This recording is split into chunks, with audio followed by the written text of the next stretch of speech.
Hello student, कैसे आप सभी लोग। उम्मीद करता हूं आप सभी अच्छे और स्वस्थ होंगे। मैं RL. Chaturvedi, assistant professor of chemistry. मैं आप सभी का चतुर्वेदी कोचिंग क्लासेज में हार्दिक स्वागत करता हूं। तो देखो, क्लास लेने से पहले मैं आप लोगों के लिए पूरा सिलेबस बता देता हूं। बीएससी फर्स्ट ईयर का क्या सिलेबस है, कैसे आप लोगों के पेपर होते हैं, कितने नंबर का हमारा पेपर होता है, कितने नंबर के अपने प्रैक्टिकल होते हैं, इन सारी चीजों पर मैं डिस्कशन इस लेक्चर में करने वाला हूं, इस क्लास के अंदर करने वाला हूं। तो आज की क्लास में मैं पूरे आप लोगों के लिए तस्वीर बता देता हूं कि आप लोगों के कैसे प्रैक्टिकल होंगे, कितने नंबर के पेपर होंगे, जो भी आपके यूनिट है उनके क्या नाम होंगे, वो सारी चीजों का डिस्कशन मैं आज की क्लास में कर लेता हूं, जिससे कि पूरी तस्वीर क्लियर हो जाएगी, जिससे आपको पता लग जाए कि हाँ भाई हमें ये करना है और हमारे पेपर ऐसे होंगे। ठीक है ना। तो मैं देखो आप लोगों के लिए बता देता हूं, आप एक एक चीज को समझते चलना कि अपने जो पेपर होंगे वो कितने पेपर होंगे, 3 पेपर। केमिस्ट्री के कितने पेपर होंगे, 3। पहला पेपर अपना इनऑर्गेनिक केमिस्ट्री होगा, दूसरा पेपर हमारा ऑर्गेनिक केमिस्ट्री होगा, तीसरा पेपर हमारा किसका होगा, फिजिकल केमिस्ट्री का। ठीक है ना। पहला पेपर किसका, इनऑर्गेनिक केमिस्ट्री का, दूसरा पेपर ऑर्गेनिक केमिस्ट्री का, और तीसरा पेपर हमारा किसका होगा, फिजिकल केमिस्ट्री का। मैं यहां पर बोर्ड पर लिख देता हूं तीनों पेपरों को, फिर बता देता हूं कौन से पेपर कितने नंबर का होगा। तो देखो यहां पर जो अपना पेपर फर्स्ट है वो कौन सा है, अपना इनऑर्गेनिक केमिस्ट्री। कौन सा है अपना paper first, inorganic chemistry. Inorganic chemistry, ये इनऑर्गेनिक केमिस्ट्री का पेपर हमारा कितने को होता है, 33 नंबर का। इनऑर्गेनिक केमिस्ट्री का पेपर हमारा कितने को होगा, 33 नंबर का। जो अपना पेपर सेकंड होगा वो होगा हमारा ऑर्गेनिक केमिस्ट्री। ऑर्गेनिक केमिस्ट्री का हमारा कौन सा होगा, पेपर सेकंड। पेपर सेकंड जो होगा वो ऑर्गेनिक केमिस्ट्री का होगा, ये भी कितने का होगा, 33 नंबर का। तीसरा पेपर होगा वो हमारा किसका होगा, फिजिकल केमिस्ट्री का। तीसरा पेपर होगा उसको, वो कौन होगा, अपना फिजिकल केमिस्ट्री का। ठीक है ना, फिजिकल केमिस्ट्री। और ये पेपर अपने कितने को होगा, 34 नंबर का। तो कुल मिलाकर केमिस्ट्री के कंप्लीट पोर्शन हो गए वो कितने को होगा, 100 नंबर का। ठीक है ना, हो गए ना। इनऑर्गेनिक केमिस्ट्री का कितने को होगा, 33 नंबर का। ऑर्गेनिक केमिस्ट्री का भी कितने को होगा, 33 नंबर का। फिजिकल केमिस्ट्री का पेपर होगा वो अपना कितने को होगा, 34 नंबर का। तो कुल मिलाकर आपके कितने नंबर हो गए, 100 नंबर हो गए। ठीक है ना। और 50 नंबर का आपका प्रैक्टिकल होगा। प्रैक्टिकल है ना, वो प्रैक्टिकल वाला पोर्शन है वो आपका कितना होगा, 50 नंबर का। तो कुल मिलाकर आपके कितने हुए, 150 नंबर। मतलब ये 150 नंबर अपना कंप्लीट एक सब्जेक्ट हो गई। मैथ वाले बच्चे हो, आप लोग सुन रहे हो तो सुन लो, आपके लिए 3 सब्जेक्ट चलेंगी, फिजिक्स, केमिस्ट्री और मैथ। ठीक है ना। फिजिक्स, केमिस्ट्री और मैथ, जिसको हम पीसीएम बोलते हो। ठीक है ना। फिजिक्स भी 150 नंबर की होगी, मैथ भी 150 नंबर की होगी, और केमिस्ट्री भी 150 नंबर की होगी। ठीक है ना। बायो वाले बच्चे के लिए 3 सब्जेक्ट चलेंगी, जूलॉजी, बॉटनी और केमिस्ट्री। तो जूलॉजी भी 150 नंबर की होगी, बॉटनी भी 150 की होगी, और केमिस्ट्री भी 150 की होगी। तो चाहे वो मैथ वाले बच्चे हो या फिर वो बायो वाले बच्चे हो, कुल मिलाकर जो उनका कंप्लीट पूर्णांक होता है वो कितना होता है, 450 नंबर का। कंप्लीट पूर्णांक कितना होता है, 450 नंबर का। ठीक है ना। मतलब कितने, 150 केमिस्ट्री, 150 फिजिक्स और 150 मैथ, या बॉटनी, जूलॉजी वो भी 150 की। 450 नंबर का कंप्लीट पूर्णांक हो गया, और उनमें से हमें नंबर लाने होते हैं। ठीक है ना। मैं आपको इनके लिए पासिंग मार्किंग बता देता हूं कि भाई कितने नंबर में से आप कितने नंबर लागो वो आपका पासिंग मार्किंग होगा। तो देखो इन तीनों को मिलाकर आपके नंबर कितने आने चाहिए, 36 नंबर। 100 में से आपके 36 नंबर आने चाहिए। और ये डिपेंड नहीं करता आप 36 नंबर कैसे लाते हो, इन तीनों का टोटल होकर आपके कितने होने चाहिए, 36 नंबर। 36 से कम नहीं होने चाहिए। एक बार फिर बता देता हूं, तीनों को मिलाकर इनऑर्गेनिक केमिस्ट्री, ऑर्गेनिक केमिस्ट्री और फिजिकल केमिस्ट्री, इन तीनों को मिलाकर आपका टोटल अगर 36 आ रहा है तो आप पासिंग मार्किंग में जा रहे हो। ठीक है ना।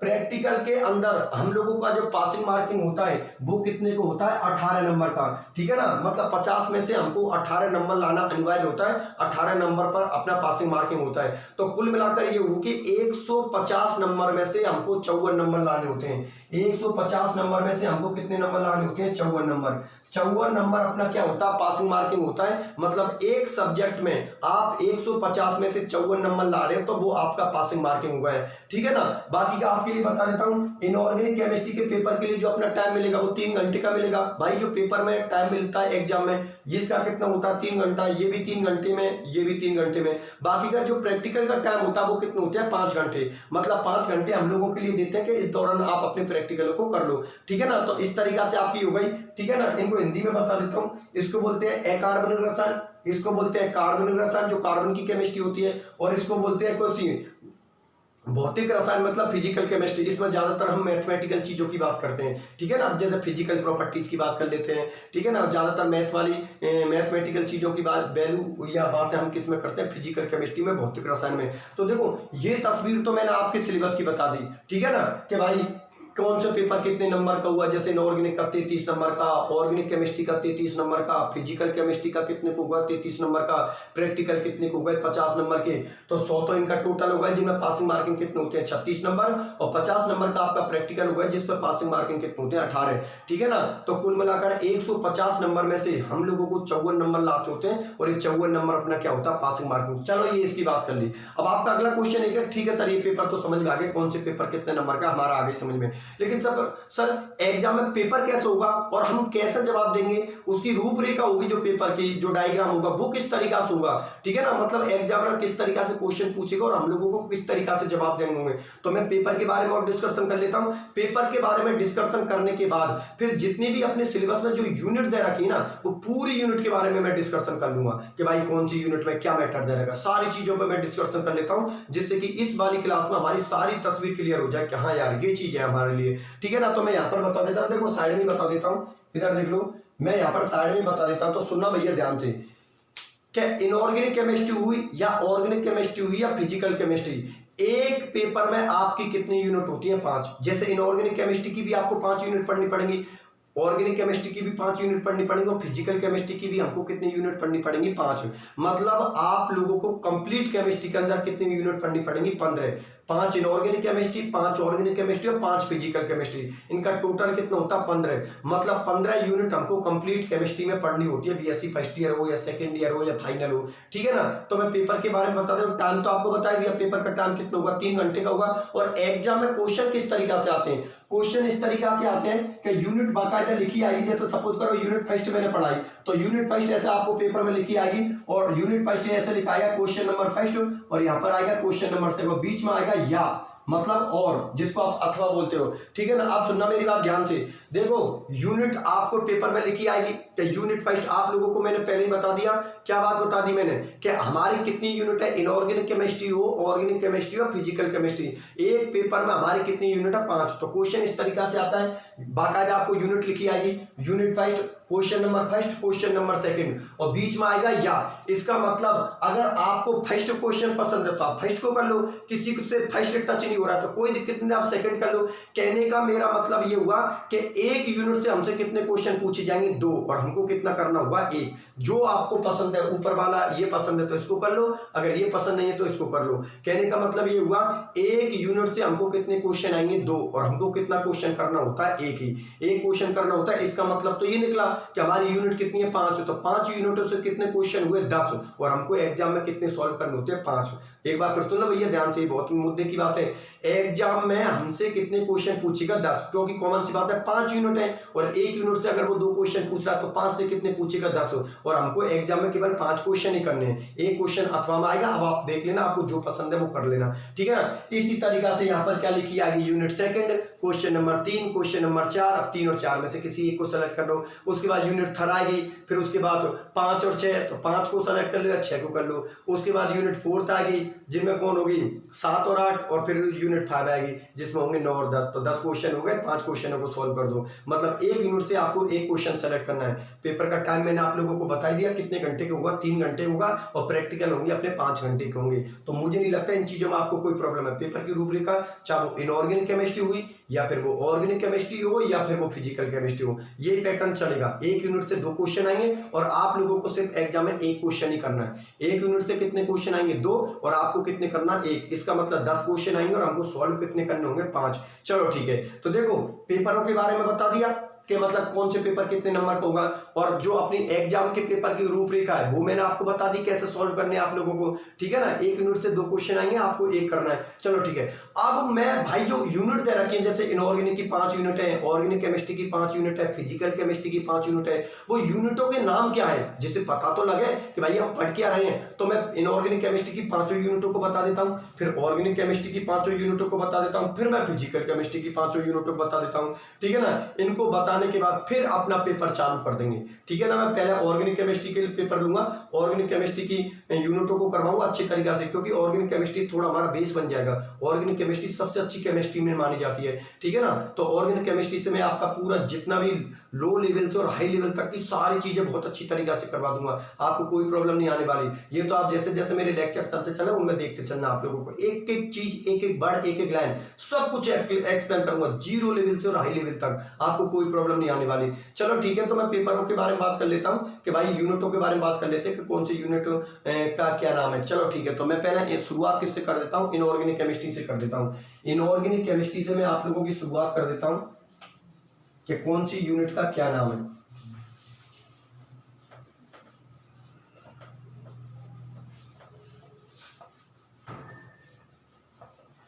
देखो बात करते हैं हम inorganic chemistry, paper first. Paper first हमारा कौन सा होगा, इनऑर्गेनिक केमिस्ट्री। इनऑर्गेनिक केमिस्ट्री, जिसको हिंदी में क्या बोलते हैं, अकार्बनिक रसायन। अकार्बनिक रसायन, सुन लो भैया ध्यान से। पेपर फर्स्ट अपना इनऑर्गेनिक केमिस्ट्री होगा, जिसको हम क्या बोलते हैं, अकार्बनिक रसायन बोलते हैं, ठीक है। अब मैं आप लोगों के लिए बात बता देता हूं कि इसकी पांचों यूनिट के नाम क्या है। तो देखो भैया, आपकी जो यूनिट नंबर फर्स्ट है इनऑर्गेनिक केमिस्ट्री की, यूनिट नंबर फर्स्ट में आपको 4 टॉपिक पढ़ने पड़ेंगे। मतलब पहला तो पढ़ना पड़ेगा आपको आयनिक बंध, आयनिक बॉन्ड, पहला आयनिक बंध होगा।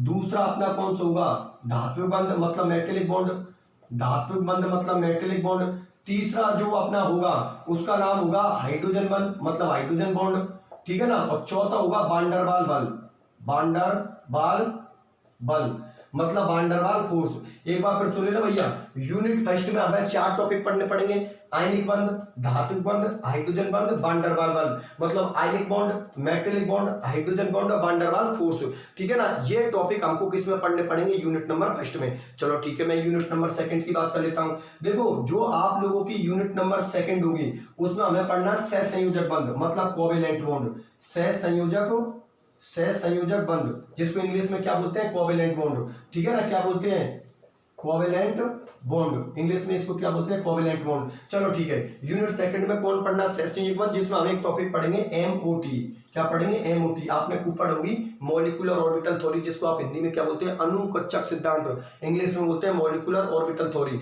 ठीक है। तो सहसंयोजक बंध में कोवेलेंट बॉन्ड हम किसकी स्टडी करेंगे, एमओटी की करेंगे। और एक टॉपिक की बात और करेंगे, वो कौन होगा, अपना संकरण, हाइब्रिडेशन, ठीक है ना। इसको क्या बोलते हैं, सहसंयोजक बंध में 2 की बात करूंगा, एक तो मैं किसकी बात करूंगा, एमओटी की बात करूंगा, और एक मैं किसकी बात करूंगा, संकरण की मतलब हाइब्रिडेशन की बात करूंगा। चलो ठीक है, ये हो गई अपनी यूनिट नंबर सेकंड। अब मैं बात कर लेता हूं यूनिट नंबर थर्ड, कि जो आपकी यूनिट नंबर थर्ड है वो कौन है। तो भैया देखो, यूनिट नंबर थर्ड में हम लोगों को पढ़ना पड़ेगा एस ब्लॉक, मतलब यूनिट थर्ड जो अपनी इनऑर्गेनिक केमिस्ट्री की वो कौन सी, अपनी एस ब्लॉक, एस ब्लॉक के बारे में पढ़ेंगे। और जो आप लोगों की यूनिट नंबर फोर्थ है, यूनिट नंबर फोर्थ है, वो उसमें आप पढ़ेंगे अक्रिय गैसों की केमिस्ट्री, अक्रिय गैसों की, अक्रिय गैसों का रसायन मतलब केमिस्ट्री ऑफ नोबल गैस, ठीक है ना। यूनिट फोर्थ में आप पढ़ोगे अक्रिय गैसों का रसायन मतलब केमिस्ट्री ऑफ नोबल गैस, ठीक है ना। और यूनिट नंबर आप 5 के अंदर पढ़ोगे, जो यूनिट नंबर अपनी 5 होगी वो होगी नाभिकीय रसायन मतलब न्यूक्लियर केमिस्ट्री, नाभिकीय रसायन मतलब कौन सी केमिस्ट्री होगी, न्यूक्लियर केमिस्ट्री, ठीक है ना। तो मैं पांचों यूनिटों को फिर बता देता हूं। देखो भैया ध्यान से समझना, पहला पेपर अपने इनऑर्गेनिक केमिस्ट्री का होगा, अकार्बनिक रसायन विज्ञान का, ठीक है ना। उसके बाद आप लोगों को बता देता हूं, इनऑर्गेनिक केमिस्ट्री की जो पहली यूनिट होगी उसके अंदर आपको टॉपिक पढ़ने आयनिक बंध, धातु बंध, हाइड्रोजन और वांडरवाल मतलब ionic bond, metallic bond, hydrogen bond और वांडरवाल फोर्स।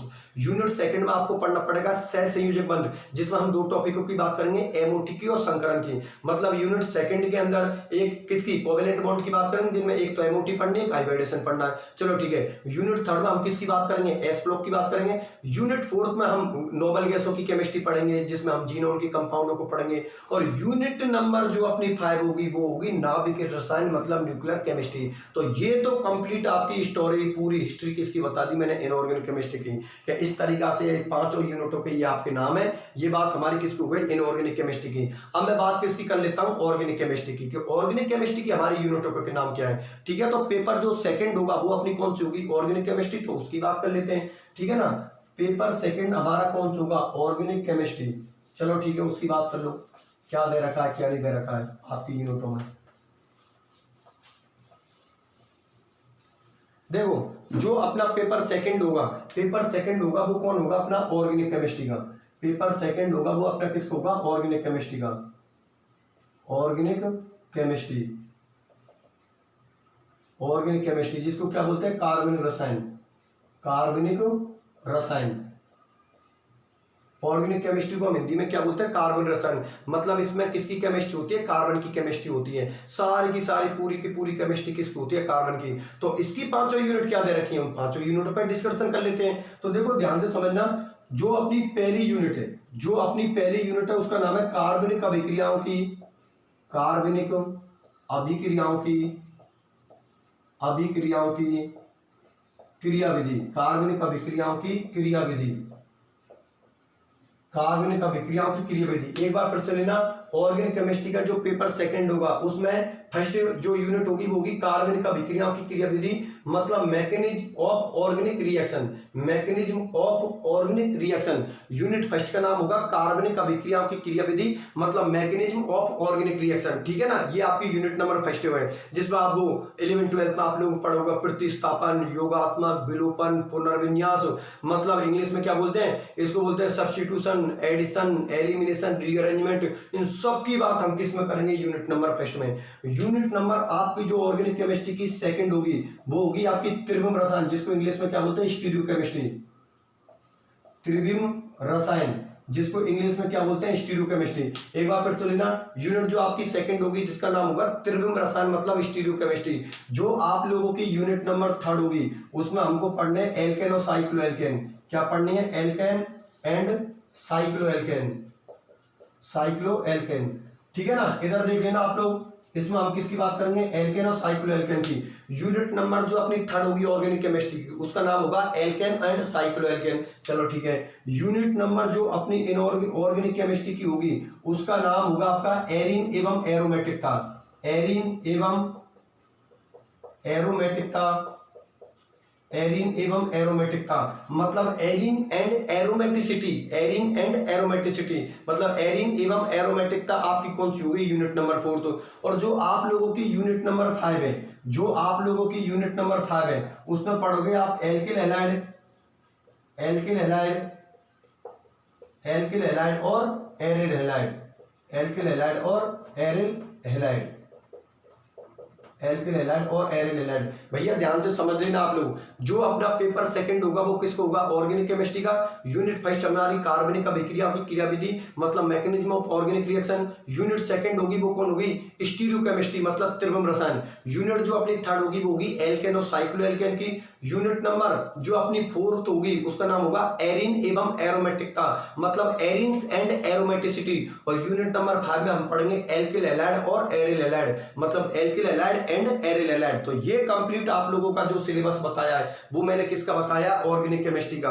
तो बिल्कुल आप लोग इनऑर्गेनिक केमिस्ट्री का नोट कर लेना, ऑर्गेनिक केमिस्ट्री का नोट कर ही लेना, फिर कॉपी को साथ में लेकर बैठा करो। देखो आप लोगों के लिए मैं बता देता हूं, जितने भी इस वक्त बीएससी फर्स्ट ईयर के स्टूडेंट है कि यहां से अपना गोल पूरा टारगेट बना लो। आप लोग जितनी भी पढ़ाई है सिस्टमेटिक तरीका से आप लोग चालू करो, ठीक है ना, जिससे कि सारी चीजें अपनी हैबिट में आवे, ठीक है ना। जितनी भी मैं चीजें यहाँ पर पढ़ाऊं लिखाऊं बिल्कुल कॉपी और पेन लेकर बैठा करो। और किसी भी प्रकार का डाउट हो तो बिल्कुल आप लोग मेरे व्हाट्सएप नंबर पर ज्वाइन करो, यहाँ पर भी आप पूछ सकते हो, कहीं पर भी पूछ सकते हो आप लोग मेरे से, मेरे व्हाट्सएप नंबर पर पूछ सकते हो, कॉल करके पूछ सकते हो। लेकिन किसी भी प्रकार से आपको डाउट नहीं होना चाहिए। कमेंट सेक्शन में आप नीचे लिख दो कि सर हमें इस चीज में प्रॉब्लम हो रही है, आप दोबारा से बता दो। मैं सब चीज पर आप लोगों के लिए डिस्कशन करूंगा। यहाँ से अपना एक टारगेट बना लो बेटा, जिस सब्जेक्ट से आगे जाकर आपको कैरियर बनाना है। जैसे माना किसी को मैथ से कैरियर बनाना होता है, किसी को फिजिक्स से, किसी को केमिस्ट्री से, किसी को बॉटनी को, किसी से जूलॉजी से, तो ये आपके लिए गोल्डन चांस है। यहाँ से उस सब्जेक्ट को जिससे आप आगे एमएससी करना चाहते हो, अपना पूरा कैरियर सेट करना चाहते हो, यहाँ से इतनी मेहनत कर दो उसके ऊपर कि बिल्कुल आगे जाकर जितने भी बड़े बड़े लेवल के टेस्ट होते हैं उनको एक बार में ही आप फाइट कर लो। चाहे वो नेट का टेस्ट हुआ, गेट का टेस्ट हुआ, स्कूल लेक्चरर हुआ, कॉलेज लेक्चरर हुआ, ऑन टिप्स पर होनी चाहिए आप लोगों की सारी चीजें बहुत अच्छी तरीका से।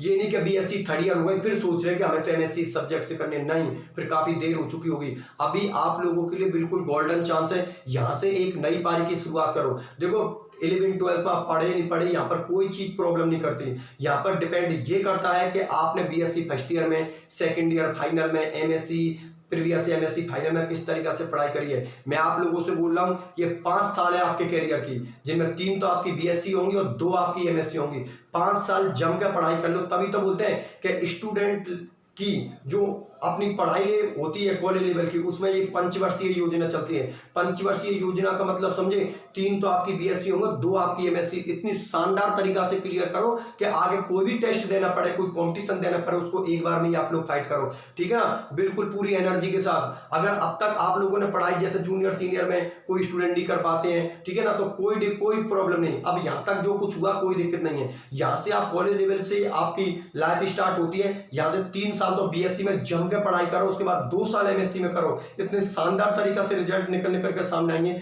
एक बार आप पढ़ के तो देखो। काफी स्टूडेंट तो होते हैं कि यार मैं पढ़ाई करूँ, स्टार्ट करूँ नहीं करूँ, और पता नहीं मैं पढ़ रहा हूँ मेरी नौकरी लगेगी नहीं लगेगी। यार ये चीज डिपेंड नहीं करती। आप पढ़ाई करके तो देखो, इतनी अच्छे पॉइंट निकल के आएंगे आप लोगों के सामने, बहुत अच्छे। और कोई भी सब्जेक्ट हुई, देखो कोई भी सब्जेक्ट हुई, आप बिल्कुल पूरी गहराई से पढ़ो उसको, क्योंकि आज मैं यहाँ पर क्लासों को रिप्रेजेंट कर रहा हूँ, एक न एक दिन आपको भी यहाँ पर क्लासों को रिप्रेजेंट करना पड़ेगा। इसलिए जिस टॉपिक को पढ़ रहे हो उसको बिल्कुल गहराई तक जाकर समझो, ठीक है ना। कोई भी टीचर, चाहे मैं हूँ या एक्सपर्ट, कोई भी एक्सप्लेन कर रहा तो उसको सारी चीजें पूछो उससे। जैसे कि एक बर्ड चलता है अपना, क्यों कि भाई मैं ऐसा बोल दूं कि ये बॉन्ड के इलेक्ट्रॉन इधर घूम रहे हैं, तो आपका क्वेश्चन ये हुआ कि सर बॉन्ड के इलेक्ट्रॉनों को इधर ही क्यों घुमा रहे हो, इधर भी तो आप घुमा सकते हैं। तो हर चीज के पीछे कोई रीजन, आप इस काम को कर रहे हो क्यों कर रहे हो, आप इस काम को नहीं कर रहे हो क्यों नहीं कर रहे हो, वो हर एक चीज का रीजन होना चाहिए, ठीक है ना। तब जाकर सब्जेक्ट में क्लियरिटी होती है, और जितनी ज्यादा आपकी सब्जेक्ट में क्लियरिटी होगी, आगे जॉब के या कॉम्पिटिशन फाइट करने के उतनी ज्यादा आप लोगों के चांस बनेंगे, ठीक है ना।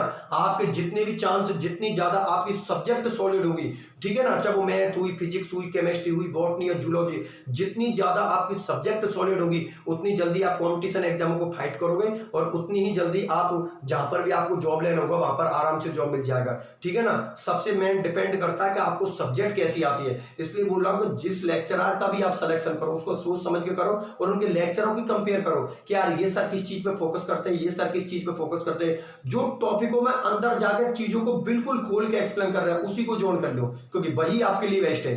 ये नहीं एक तो बहुत से होते हैं रट्टा मरवा देते, ऊपर की चीजों को करवा देते हैं, बुक की लैंग्वेज को जो छपा देते हैं, ऐसा कभी नहीं बेटा। अंदर जाकर जो चीजों को एक्सप्लेन करता है सब्जेक्ट, उसी की सॉलिड होती है। आगे नहीं मेरी बात समझ में। इसलिए जितने भी स्टूडेंट है, किसी भी टीचर का सिलेक्शन करो, सोच समझ के करो आप लोग, ठीक है ना। और वैसे भी आप लोगों को पता है कि मार्केट में सिर्फ एक ही नाम चलता है, RL चतुर्वेदी, बीएससी और एमएससी के लिए, IIT JEM के लिए, सबके लिए। तो बिल्कुल बिंदास होकर आप मेरे से ज्वाइन कीजिए, और ये तो मेरी जितनी भी क्लासेज होंगी वो सबके अंदर आप मेरे लेक्चरों की, उनकी सबकी क्वालिटी देखो आप लोग, आपको ऑटोमेटिक पता लग जाए कि यार वास्तव में हमारे लिए कौन सा बेस्ट है, ठीक है ना। तो ये सारी चीजें अब आप लोग समझो, क्योंकि अब आप स्कूल लेवल को फिनिश कर चुके हो, कॉलेज लेवल पर आ चुके हो, इसलिए आप इन सारी चीजों को आपको आनी चाहिए कि हम लोगों की किस तरीका से पढ़ाई करनी है, किस तरीका से हमें कॉम्पिटिशन देने हैं। यहाँ से अपना गोल टारगेट सेट करो कि यार मुझे लेक्चरर बनना है या मुझे PhD करनी है, जो भी है, तो यहाँ से टारगेट सेट कर लो, और उसके बाद उस पर पढ़ाई चालू कर दो। कि जैसे माना तुमने सोच लिया कि नहीं मुझे तो आगे जाकर लेक्चरर बनना है, वो बनना केमिस्ट्री का लेक्चरर, तो केमिस्ट्री इतनी सॉलिड कर दो जो आगे जाके एक बार में ही आप सारे टेस्टों को, चाहे वो नेट का टेस्ट हुआ, गेट का टेस्ट हुआ, और उसके बाद वो PhD हुई, आपको पता है JRF के बाद PhD कर लो, और आराम से स्कॉलरशिप होती है, वो भी आप लोगों को गवर्नमेंट देती है। तो सारी चीजें आगे की सारी प्रॉब्लम सॉल्व हो जाती हैं। बस डिपेंड ये करता है आप प्रेजेंट टाइम में कैसा कर रहे हो। प्रेजेंट टाइम में एक बार पढ़ाई करके देखो, आपके रिजल्ट ऑटोमेटिक आएंगे, ठीक है ना। ये मत सोचना कि हमारा जॉब लगा, अरे क्यों नहीं लगेगा यार, मेहनत करके देखो, मेहनत तो हर जगह पे काम आती है। आप लोग जानते हो मेहनत में तो वो पावर होती है जो सभी जगह पे काम करती है। तो बिल्कुल आप लोग मेहनत करके देखो, सारे रिजल्ट आपके अच्छे आएंगे। और जितना भी हो सके एक पॉजिटिव चीजें दिमाग में डाला करो, ये नहीं कि हमेशा जब देखो दिमाग में नेगेटिव चीज, नहीं, जितनी ज्यादा आप दिमाग में पॉजिटिव चीज डालोगे उतना ही ज्यादा अच्छा है, क्योंकि जितनी ज्यादा पॉजिटिव चीज होगी पढ़ाई उतनी अच्छी तरीका से होगी। नेगेटिव चीज डालोगे दिमाग में तो पढ़ाई से वैसे ही डिस्टर्ब होंगे आप लोग। इसलिए दिमाग में जितनी भी चीज हो आप पॉजिटिव ही डाला करो, ठीक है ना, जिससे कि अपना दिमाग बिल्कुल संतुलित रहे और पढ़ाई के प्रति हम हमेशा पॉजिटिव ही रहें, ठीक है ना। तो पॉजिटिव चीज दिमाग में डालो, पॉजिटिव लोगों के टच में रहो, क्योंकि जितने ज्यादा पॉजिटिव लोगों के टच में रहेंगे उतना ही अच्छा है आप लोगों के लिए, ठीक है ना। तो ये आप लोगों का ऑर्गेनिक केमिस्ट्री का सिलेबस है। ऑर्गेनिक केमिस्ट्री की 5 यूनिट लिखवा दी, आप लोग बिल्कुल इसको नोट कर लो। ऑर्गेनिक केमिस्ट्री की 5 यूनिट है, आप लोग इनको नोट कर लेना, ठीक है ना। इनऑर्गेनिक केमिस्ट्री बता दी, ऑर्गेनिक केमिस्ट्री बता दी। अब मैं बात कर लेता हूँ फिजिकल केमिस्ट्री की। तो पहले तो एक काम कीजिए, इन 5 यूनिटों को उतार लो आप लोग। इन पांचों यूनिटों को उतार लो, ठीक है ना। फिर मैं किसकी बात करूंगा, फिजिकल केमिस्ट्री की। और फिजिकल केमिस्ट्री की बात करने के बाद मैं ऑर्गेनिक केमिस्ट्री की आपकी फर्स्ट यूनिट स्टार्ट कर दूंगा, ठीक है ना। फर्स्ट यूनिट आप लोगों की कार्बनिक अभिक्रियाओं की क्रियाविधि, क्योंकि यहीं से आपका बेस बनेगा, यहीं से मुझे आपका बेस बनाना और इतना सॉलिड कर दूंगा बेटा इस बेस को कि आप याद रखोगे। वास्तव में सर ये चीज हमने कभी नहीं पढ़ी थी, पहली बार आपके टच में आने पर ये चीज हम लोगों ने समझे, वो सारी चीजें बहुत शानदार तरीका से क्लियर करवा दूंगा। फिलहाल में तो ये प्रेजेंट टाइम में जो आपकी क्लास चल रही है उन पर फोकस करते चलो, ठीक है ना। तो एक काम करना आप लोग कि जितना भी ये सिलेबस है पूरे को उतार लेना, ऑर्गेनिक केमिस्ट्री का उतार लेना, इनऑर्गेनिक का, ठीक है। तो आराम से उतार लेना, कोई प्रॉब्लम वाली बात नहीं है। अब मैं फिजिकल केमिस्ट्री पे बात कर लेता हूँ कि फिजिकल केमिस्ट्री का हमारा क्या सिलेबस दे रखा है। तो चलो मैं फिजिकल केमिस्ट्री पे भी बात कर लेता हूँ। ये लो फिजिकल केमिस्ट्री को भी उतार लेना आप लोग। फिजिकल केमिस्ट्री का जो अपना पेपर होगा वो कौन सा पेपर होगा, अपना तीसरे नंबर का पेपर होगा, जिसको हिंदी में क्या बोलते हैं, भौतिक रसायन। क्या बोलते हैं उसको, भौतिक रसायन। चलो ठीक है, तो जो अपना पेपर होगा वो कौन सा होगा, यहाँ पर ये तीसरा पेपर होगा जिसका नाम होगा physical chemistry. Physical chemistry, physical chemistry, physical chemistry जिसको बोलते हैं भौतिक रसायन, भौतिक रसायन। चलो ठीक है, अब मैं तीनों यूनिट, पांचों यूनिटों की बात कर लेता हूं कि फिजिकल केमिस्ट्री के अंदर हमारी जो पांचों यूनिट है वो क्या दे रखी है। तो देखो फिजिकल केमिस्ट्री की जो हमारी यूनिट नंबर फर्स्ट है वो दे रखी है हमारी द्रव अवस्था, मतलब लिक्विड स्टेट। पहली यूनिट कौन सी दे रखी है, द्रव अवस्था मतलब लिक्विड स्टेट। यूनिट अपनी कौन सी है, ये फर्स्ट यूनिट है, ठीक है ना। फर्स्ट यूनिट कौन सी है, द्रव अवस्था मतलब लिक्विड स्टेट। यूनिट आप लोगों की जो सेकंड है वो दे रखी है गैस अवस्था, मतलब कौन सी, गैस स्टेट। गैस अवस्था मतलब गैस स्टेट। यूनिट आप लोगों की जो थर्ड है वो यूनिट थर्ड आप लोगों की दे रखी है ठोस अवस्था, मतलब सॉलिड स्टेट। ठोस अवस्था मतलब सॉलिड स्टेट। यूनिट जो आप लोगों की फोर्थ है वो दे रखी है आप लोगों की, फोर्थ यूनिट हम लोगों की क्या दे रखी है, कोलाइडी अवस्था, मतलब कोलाइडल स्टेट। कोलाइडी अवस्था मतलब कोलाइडल स्टेट। और यूनिट नंबर आपकी जो 5 है वो दे रखी है आपकी रासायनिक बल गतिकी। रासायनिक बल गतिकी मतलब केमिकल काइनेटिक्स। एक बार फिर सुन लेना, फिजिकल केमिस्ट्री की पांचों यूनिटों को फिर देख लेना। पहली यूनिट कौन सी है, द्रव अवस्था, लिक्विड स्टेट। दूसरी यूनिट है गैस अवस्था, गैस स्टेट। तीसरी यूनिट है ठोस अवस्था, सॉलिड स्टेट।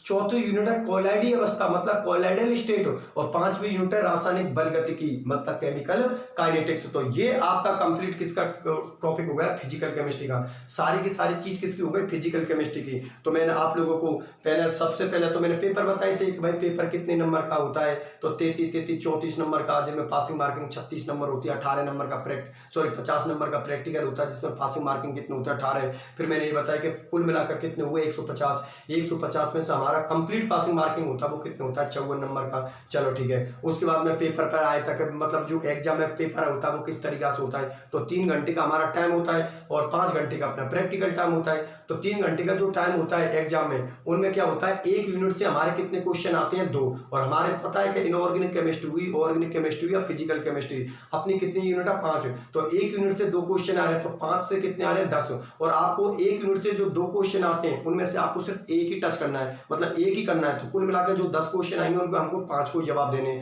चलो ठीक है, ये कंडीशन सब इनऑर्गेनिक में भी यही, ऑर्गेनिक में भी यही और फिजिकल केमिस्ट्री में यही कि एक यूनिट से कितने क्वेश्चन आएंगे, 2, और आपको कितना करना होगा, 1। उसके बाद में मैंने इनऑर्गेनिक केमिस्ट्री का, ऑर्गेनिक केमिस्ट्री का, पूरी फिजिकल केमिस्ट्री का सिलेबस बताया था। एक बार फिर बता देता हूं, इनऑर्गेनिक केमिस्ट्री का जो पहला पेपर, इनऑर्गेनिक केमिस्ट्री का अपना पहला पेपर था जिसमें हमारी पहली यूनिट थी आयनिक बंध, धात्विक बंध, हाइड्रोजन और वान डेर वाल्स, मतलब ionic bond, metallic bond, hydrogen bond और van der Waals. Unit second में हमने पढ़ा था सहसंयोजक बंध मतलब कोवेलेंट बॉन्ड, जिसमें हम 2 की बात करेंगे, एक तो करेंगे एमओटी की और एक करेंगे संकरण की, हाइब्रिडेशन की। यूनिट नंबर जो अपनी थर्ड होगी उसमें हम बात करेंगे किसकी, एस ब्लॉक की।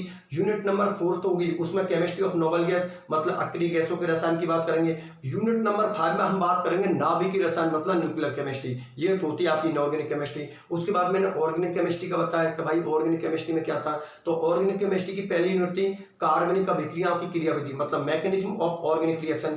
यूनिट आप लोगों की जो सेकंड थी वो थी त्रिविम रसायन, स्टीरियोकेमिस्ट्री। यूनिट आपकी जो थर्ड थी वो थी एल्केन और साइक्लोएल्केन। यूनिट 4 थी वो थी एरिन एवं एरोमेटिकता। यूनिट 4 में क्या पढ़ा था, एरिन एवं एरोमेटिकता मतलब एरिन एंड एरोमेटिसिटी। और यूनिट नंबर 5 में हमने पढ़ा एल्किल हैलाइड और एरिल हैलाइड। ये हो जाती है आपकी ऑर्गेनिक केमिस्ट्री। बात फिर मैंने उसके बाद किसकी की थी, फिजिकल केमिस्ट्री की। पहली यूनिट आप लोगों की कौन सी थी, द्रव अवस्था मतलब liquid state. State. Unit second कौन सी थी? गैस अवस्था मतलब गैस स्टेट। यूनिट थर्ड कौन सी थी अपनी? ठोस अवस्था मतलब सॉलिड स्टेट। यूनिट फोर्थ थी कोलाइडी अवस्था मतलब कोलाइडल स्टेट। और यूनिट 5 थी अपनी रासायनिक बल गति मतलब केमिकल काइनेटिक्स। तो कुल मिलाकर इनऑर्गेनिक केमिस्ट्री का, ऑर्गेनिक केमिस्ट्री का, फिजिकल केमिस्ट्री का पूरी तस्वीर आप लोगों के लिए बता दी। अब मैं जो पेपर चालू करूंगा वो ऑर्गेनिक केमिस्ट्री का चालू करूंगा और उसमें मैं पहली यूनिट स्टार्ट करूंगा। पहली यूनिट को बिल्कुल जीरो लेवल से और हाई लेवल तक पहुंचा दूंगा, जिससे आगे की केमिस्ट्री इतनी ज्यादा इंटरेस्टिंग हो जाएगी कि आपको बहुत ही ज्यादा मजा आएगा। आपको ये लगेगा वास्तव में सर आप बहुत बेस्ट तरीका से कर रहे हो सारी चीजें, ठीक है ना। तो टेंशन की कोई बात नहीं है। आप लोग जितने भी मेरे से स्टूडेंट है वो सभी जुड़ जाओ, जितने भी अपने जो फ्रेंड है आप उन लोग उनको भी जोड़ो, जैसे वो लोग भी आपको ये बोले कि भाई आपने एक अच्छी जगह पर हमको सेट करवा दिया, ठीक है ना। तो मैं यूनिट फर्स्ट ऑर्गेनिक केमिस्ट्री की स्टार्ट कर देता हूँ, ठीक है ना। कि यूनिट फर्स्ट ऑर्गेनिक केमिस्ट्री में, ठीक है ना, बता देता हूँ ऑर्गेनिक केमिस्ट्री की सिलेबस के बारे में मैंने बता दिया। अब जो अगला लेक्चर आएगा उसमें मैं यूनिट नंबर फर्स्ट की बात करूंगा, organic chemistry, organic chemistry, organic chemistry, जिसमें हमारी यूनिट नंबर फर्स्ट होगी कार्बनिक अभिक्रियाओं की क्रियाविधि, कार्बनिक अभिक्रियाओं, कार्बनिक अभिक्रियाओं की क्रियाविधि मतलब मैकेनिज्म ऑफ ऑर्गेनिक रिएक्शन। कार्बनिक अभिक्रिया की क्रियाविधि मतलब मैकेनिज्म ऑफ ऑर्गेनिक रिएक्शन। चलो ठीक है, अब सुनो मेरी बात। अगला जो क्लास होगी अपनी लेक्चर जो सेकंड होगा उसमें मैं यूनिट आप लोगों की फर्स्ट स्टार्ट करूंगा, जिसमें होगा कार्बनिक अभिक्रिया की क्रियाविधि मतलब मैकेनिज्म ऑफ ऑर्गेनिक रिएक्शन। जो जितने भी स्टूडेंट है बिल्कुल सिस्टमेटिक तरीका से आप लोगों को मेरे से जुड़ जाओ। अगली क्लास होगी उसमें मैं आप लोगों की यूनिट चालू कर दूंगा। आज का जो मेरा टारगेट था वो आज का ये टारगेट था कि मुझे आप लोगों को पेपर के बारे में बताना था, मुझे आपको एग्जाम पेपर के बारे में बताना था, मुझे आपको सिलेबस बताना था कि सिलेबस में कौन सी यूनिट दे रखी है, किसका क्या नाम है, वो सारी चीजें मैंने इस लेक्चर के अंदर क्लियर कर दी। अगला लेक्चर होगा वहां पर सिस्टमेटिक तरीका से हमारी ऑर्गेनिक केमिस्ट्री, फिर इनऑर्गेनिक, फिर फिजिकल केमिस्ट्री बहुत बढ़िया तरीका से करवा दूंगा, ठीक है ना। अगले लेक्चर में जो अपना लेक्चर नंबर सेकंड होगा, अपनी क्लास सेकंड होगी, उसमें मैं आप लोगों की यूनिट नंबर फर्स्ट स्टार्ट कर दूंगा, जिसका नाम होगा कार्बनिक अभिक्रियाओं की क्रियाविधि मतलब मैकेनिज्म ऑफ ऑर्गेनिक रिएक्शन। तो बिल्कुल अगली क्लास का आप वेट करो। जितने भी आप लोगों के फ्रेंड है उनके बीच में, सबके बीच में लिंक को शेयर करो और जितने भी फ्रेंड है आप लोग उनको जोड़ो, जिससे कि जितने भी स्टूडेंट है बाद में आप लोगों से बोले कि यार वास्तव में आप लोगों ने हमें एक अच्छी जगह पे भेज दिया, ठीक है ना। बिल्कुल चैनल को सब्सक्राइब कर देना, वीडियो को लाइक कर देना, ठीक है। मिलते हैं अगली क्लास में, अपना ख्याल रखना।